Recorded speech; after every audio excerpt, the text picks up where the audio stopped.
Pemerintah memiliki target ambisius untuk meningkatkan produksi minyak mentah nasional di tahun 2030, di mana produksi minyak di dalam negeri ini ditargetkan mencapai 1 juta barel per hari, serta untuk target produksi gas ini mencapai 12 miliar standar kaki kubik per harinya. Dan salah satu upaya yang dilakukan yakni dengan berupaya untuk meningkatkan kapasitas dari pengeboran sumur-sumur minyak baru di tanah air.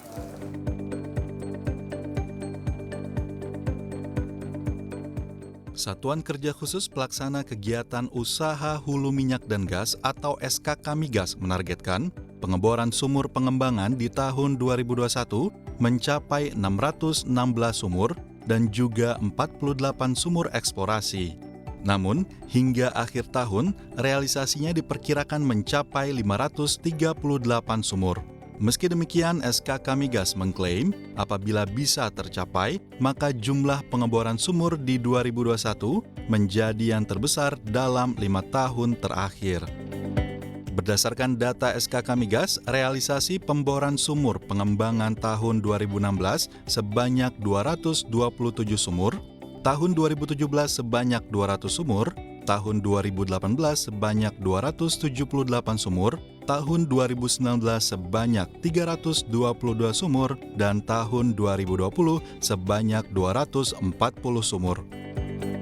Di tahun 2022 ini, SKK Migas menargetkan jumlah pengeboran sumur-sumur migas akan meningkat signifikan, baik dari sumur pengembangan maupun untuk sumur eksplorasi.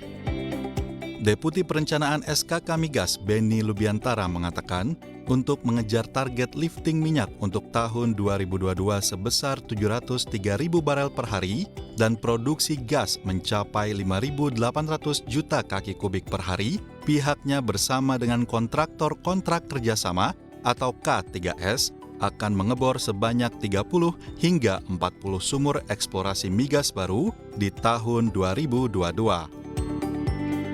40-an lah rencana kita untuk sumur eksplorasi di tahun 2022 ini. Di Sabang sampai Merauke sih, offshore and onshore sekitar 30-40 itu Pak.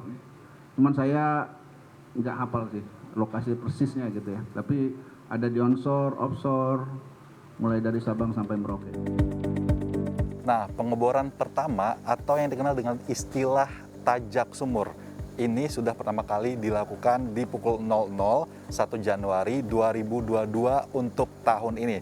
Salah satunya dilakukan di lapangan migas Prabu Muli, tepatnya di Tajak Sumur KRG PA1 yang dikelola oleh PT Pertamina EP Aset 2.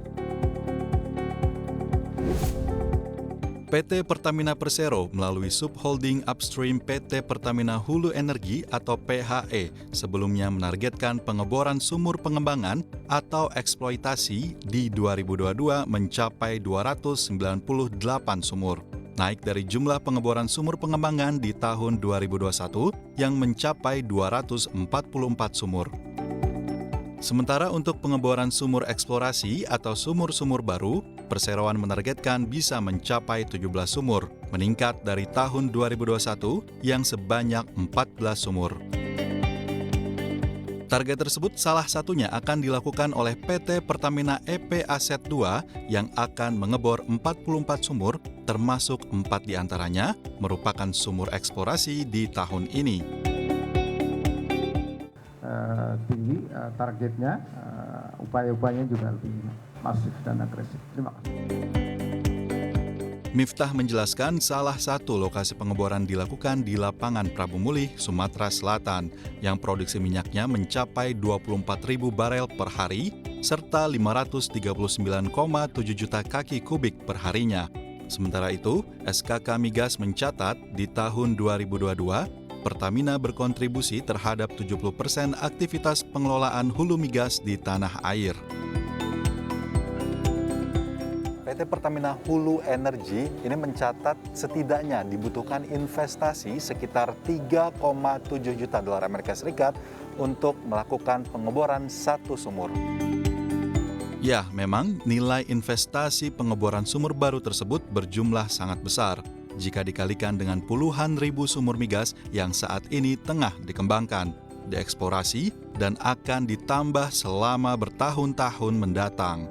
Namun, nilai investasi yang dikeluarkan tersebut akan berkontribusi secara besar bagi kebutuhan konsumsi energi nasional yang diprediksi terus melonjak setiap tahunnya. Selain memenuhi kebutuhan energi di dalam negeri, eksplorasi besar-besaran sumber migas baru di tanah air akan berkontribusi positif bagi pendapatan negara yang diproyeksi bertambah hingga 121 miliar dolar Amerika Serikat di tahun 2030 mendatang jika target tersebut terlaksana. Dari Prabu Mulih, Sumatera Selatan, Tim Liputan CNBC Indonesia.